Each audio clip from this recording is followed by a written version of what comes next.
اور ان سے کافی ڈیٹیل میں چرچا ہوئی. انہوں نے پوری طرح سے سمرتھن ظاہر کیا کہ یہ وہ ہمارے ساتھ ہیں، دلی کے لوگوں کے ساتھ ہیں، اور دلی کے ساتھ جو انیائے کیا ہے کیندر سرکار نے، انہوں نے کہا کہ اس کا مل کے لڑیں گے.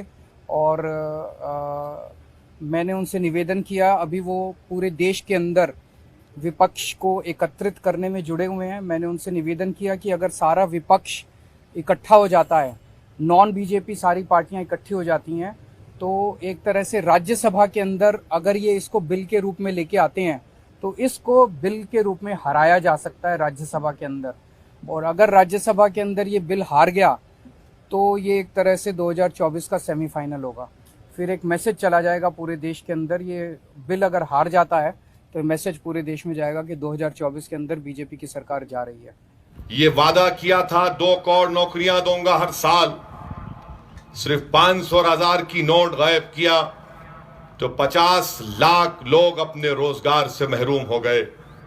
اب آپ سوچئے ہزاروں کی تعداد میں گھر اور بار برباد ہو گئے، مگر ہندوستان کے وزیر اعظم مودی اس کی بات ہرگز نہیں کریں گے. اسی لیے میرے عزیز دوستوں اور بزرگوں، آپ کو ایک تاریخی فیصلہ لینا ہے. یقیناً یہ 5 سال بی جے پی کے این ڈی اے کے ہمارے لیے تکلیف دے رہے.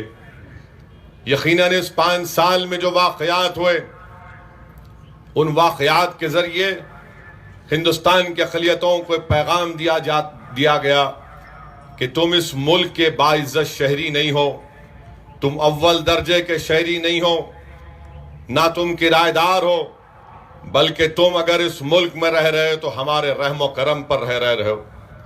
اور میں تمہارے درمیان میں کھڑے ہو کر آپ سے عرض کر رہا ہوں، اگر آر ایس ایس ہم سے یہ کہتی ہے کہ ہم اس ملک میں آر ایس ایس کی سوچ اور اس کی آئیڈیالوجی کے اوپر رحم و کرم پر رہ رہے تو نہیں. اگر بی جے پی شیو سینا کہتی ہے کہ ملک سیکولر ہے اس لیے کہ ہم سیکولر ہیں، نہیں. یاد رکھو، ہم ملک میں اگر رہ رہے ہیں تو اول درجے کے شہری ہیں. ہم اس ملک میں اگر ہیں، یہ ملک اگر سیکولر ہے تو سیاسی پارٹیوں کی وجہ سے نہیں، یہ ملک سیکولر ہے اور رہے گا انشاءاللہ تعالی. اس لیے کہ جو سمویدھان بابا صاحب امبیڈکر نے بنایا، وہ سمویدھان کہتا ہے کہ ملک سیکولر رہے گا. ہم کسی کے رحم و کرم پر، کسی کے بھیک کے محتاج نہیں ہیں.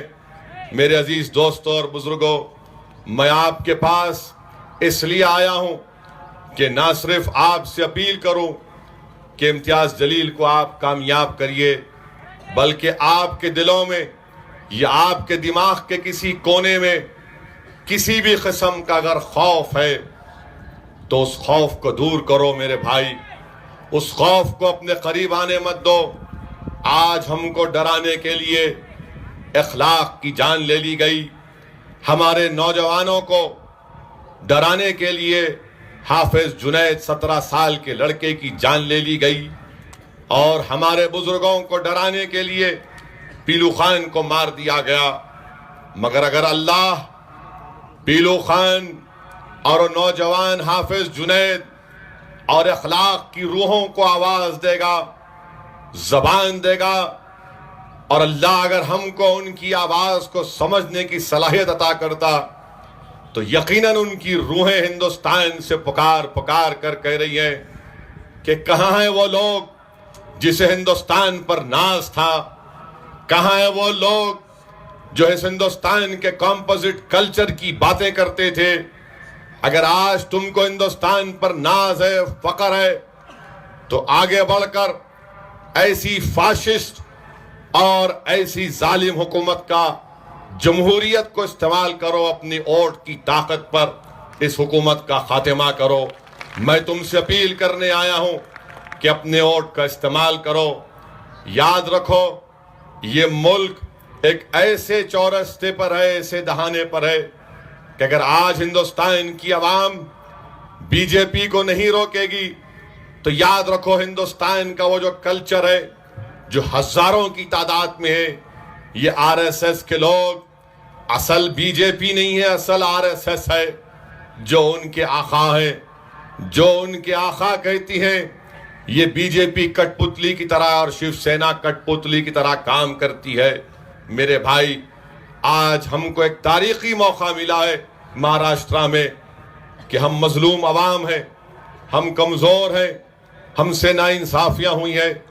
اسی لیے مجلس اتحاد المسلمین نے پرکاش امبیڈکر صاحب سے اتحاد کیا، ہم نے پرکاش امبیڈکر صاحب کو اپنا لیڈر مانا اور ہم ان کے ساتھ کام کر رہے ہیں۔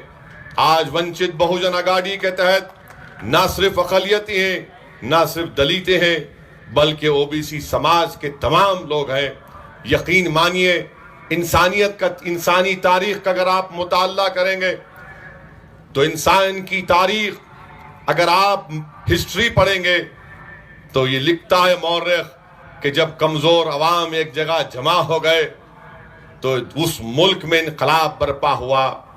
فرانس میں انقلاب آیا تو اسی وجہ سے آیا، اگر جرمنی ایک ہوا تو اسی وجہ سے ہوا، اگر سوویت یونین کے ٹکڑے ہو گئے اسی لیے ہوا، اور آج اگر ہندوستان کو مضبوط کرنا ہے، ہندوستان کو جوڑنا ہے تو پرکاش امبیڈکر کو کامیاب کرنا بہت ضروری ہے میرے بھائی۔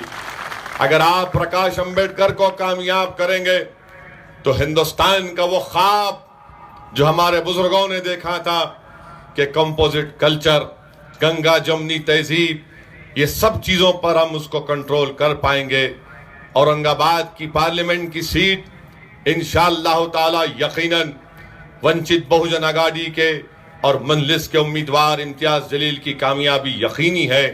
اس لیے یقینی ہے کہ 20 سال سے شیو سینا کو یہاں پر اورنگ آباد کی عوام کی خدمت کرنے کا موقع ملا، ایک لمبا عرصہ ملا، مگر کون سے ترقیاتی کام انجام دیے۔